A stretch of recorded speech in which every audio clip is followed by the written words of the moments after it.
What's up mga palangga? Welcome back sa aking panibagong video. Tara samahan niyo po akong tikman itong isa sa mga famous Indian food na kung tawagin ay chicken biryani.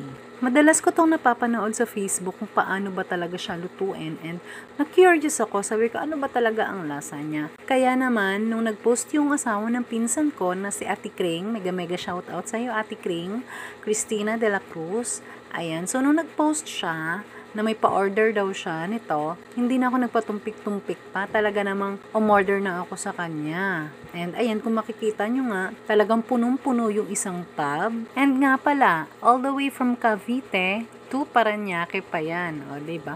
Talagang sinecured nila na hindi matatapon. Ayan nga, makikita nyo, nakatape pa siya, diba? Ayan, o, diba?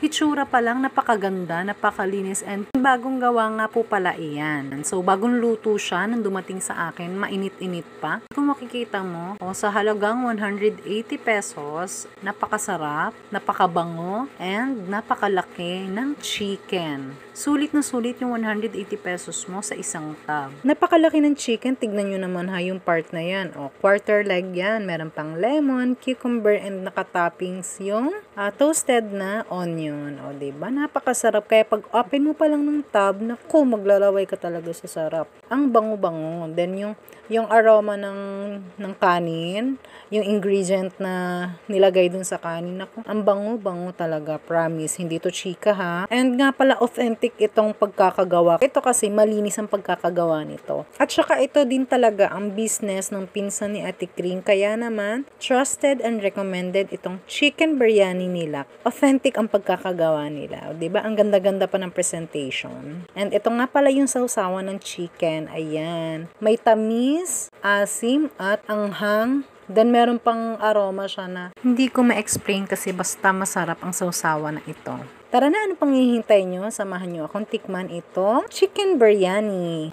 At ito na mga palangga, tara titikman na natin itong chicken biryani. Ayan. O, pinigaan ko muna yung chicken ng lemon. So, ayun na nga, naghalo nga ang amoy ng cucumber, ng kanin, at ng lemon. Grabe, napakabango.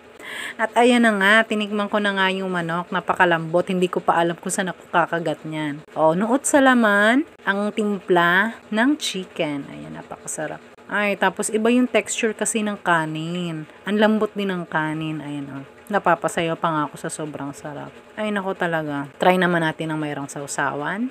Ayan, o, 'di ba? Mapapansin niyo familiar kayo sa mangkok, o. Ayan, bakit meron ako niyan, ha? Hindi nga lang makita yung sauce. At habang sarap na sarap nga ako sa pagtikim nitong chicken, napakalambot. Ayan, nagkakagulo yung aking camera. Hindi na rin makapaghintay ang aking mga chikiting na matikman itong chicken biryani. Ayan, at talagang nagkakagulo sila. O, pati ang aking camera.